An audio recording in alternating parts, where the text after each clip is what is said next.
ever wondered how you can tap into your feminine energy? Over the last few years, I've really seen an increase in the topic about femininity and feminine energy. And a lot of it comes from women.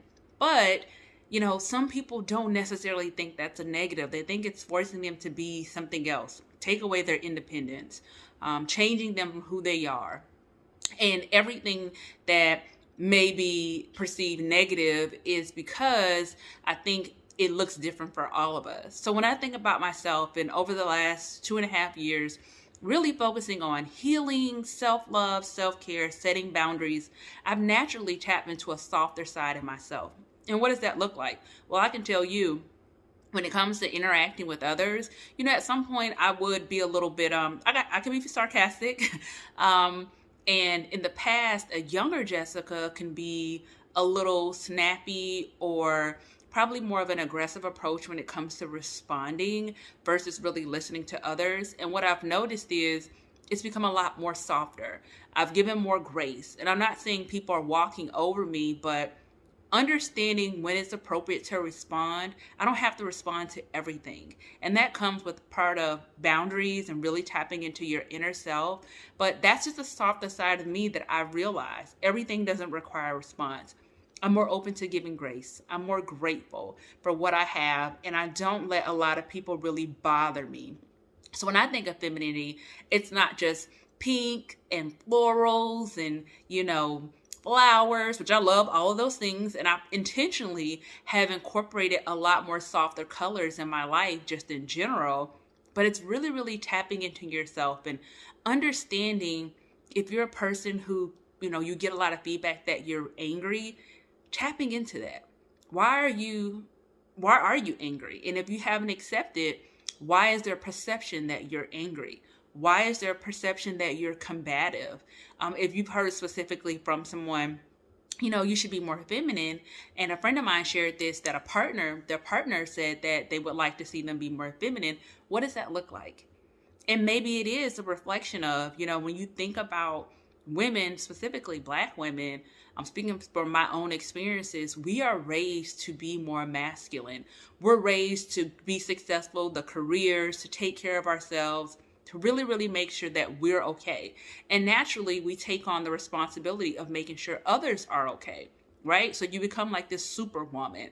And then you become a little bit harder and more masculine because now you're becoming that provider and type of protector for others, and you really don't take care of yourself like you should. So that's more of a masculine energy. And even if you think about the workplace, so I have been in leadership about 9 years, and it's naturally a more masculine role, right? The way you communicate with others and having to have authority and your direct reports, but then also your challenge in the workplace as a woman, especially if you are a business owner, a leader, or someone with some type of higher hierarchy in the organization or the company, because when we say certain things, it's perceived as a negative, right? Or masculine or aggressive. But if a male says it, then it's just, hey, that's just the man thing to do, right?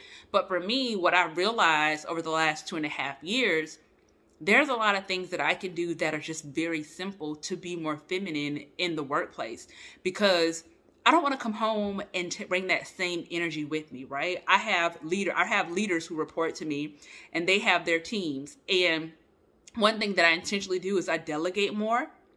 I ask questions. I ask for assistance, things that I know that I can do. I, ask my secretary for the assistance, or I lean on my leaders. I don't try to make everything happen for myself. And then also, I am open to turning the leadership hat off. So when I think about, so right now I'm single, but I desire to be married. And when I meet someone, I want to be able to meet a man and marry a man who is a leader naturally. And I want to be able to turn that leader hat off when I get home and allow him to lead. And that's something that I do, where I've set the boundaries that when I'm done with work, I'm done with work. Work gets left at work. But just naturally being more softer in my approach, communication, not trying to take on all the work, but then also setting boundaries for not giving all these tasks, right? Saying no. learning to say no. And I think that will prepare me when I meet a partner that I'm not always wearing that leadership hat. And I hear a lot of women say that who are married, and they're specifically in corporate America, but this can apply for any area, where when they come home, they feel like they're still in a leadership role and they want to be able to relax and allow their partner to do that. And that is a part of distinguishing your feminine and masculine energy. Some roles are just naturally masculine, but we have to be able to turn that off and allow specifically a partner to lead the way if that's what you desire for a provider and protector. So that's something I've done in the workplace, just naturally. Even communication, emails, and identifying conversations to have with others. Like, am I speaking from emotions, which can come off more, possibly it could be perceived as aggressive maybe, or it's just possibly anger because I need to really think through it. So I may take some time to really sit into the situation. What's the best approach? And then I may speak to that individual another way. Also, email communication. And for some reason, over the last few years, I'm someone that a lot of people come to and say, can you read this email? How does it sound?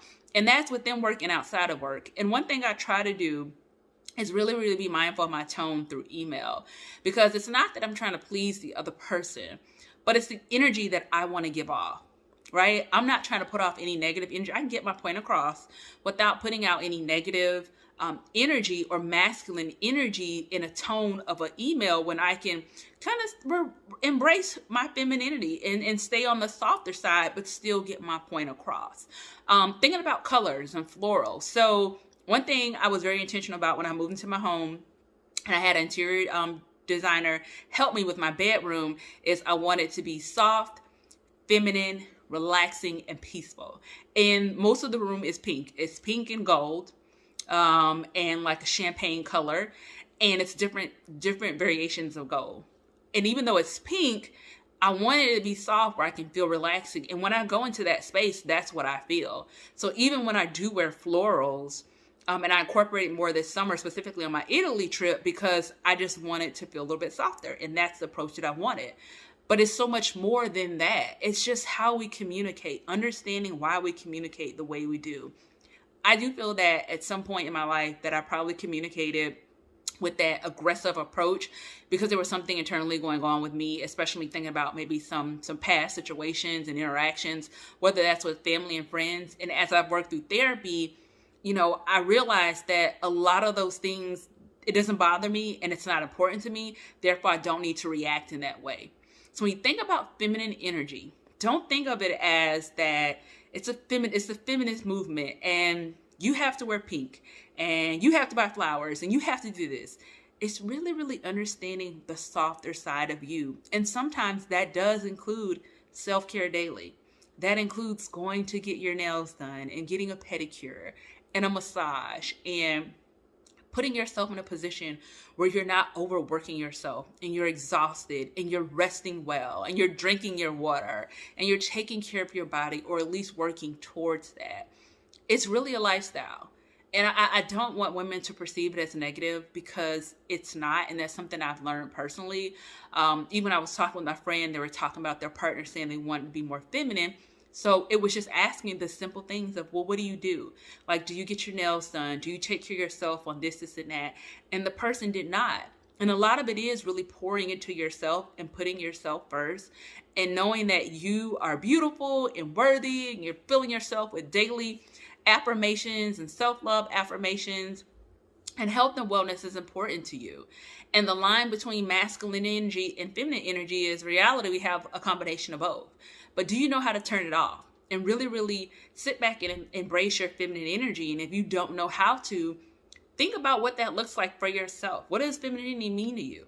What does embracing your femininity mean to you? What do you want it to look like? And if you don't know, there's tons of videos on YouTube that you can find women who are encouraging you to do that without coming across as negative or putting you down. I've watched some, and it's very refreshing, just the little things that you can do that's really about taking care of yourself, but then also just embracing that we don't have to be so hard and we don't have to be so strong.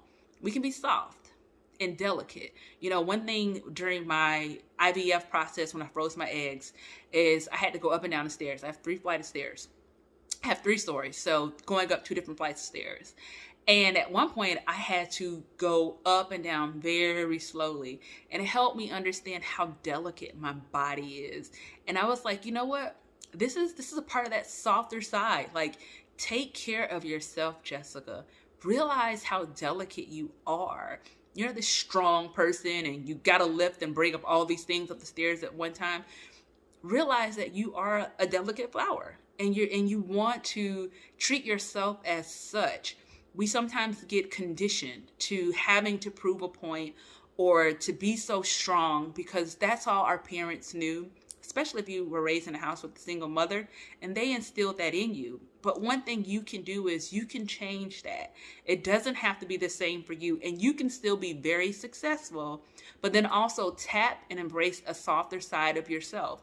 And I think that if you desire to be in a relationship and married, your partner would also appreciate it because then you'll probably have a better communication system because you're not being a pushover, you're not being walked over, but even how you respond will be softer and more grace in that response and compassion. So I'm super excited to be able to share this with you. I'm also even more excited to share that I have my monthly women's improvement call that's coming up. And the topic for the month of October is tapping into your femininity. So if you're a woman and if you're interested in learning more and having conversations with other women, well, that call is this Sunday, October 23rd. It is from 5 to 7 p.m. Central Standard Time. I will include the flyer at the end of this video, and then you can register from the about section in my profile in the link tree where you can see the monthly women's improvement call. But we will talk about tapping into your feminine energy, what that looks like, understanding your feminine and masculine energy, and then you won't only hear from me, but I have an open platform where all the women will be able to talk about what they're doing. They'll have questions, and it really, really helps not only to be engaged, but then also to share best practices and then learn from others. So listen, it's a call that you don't want to miss, and I hope that you'll join us.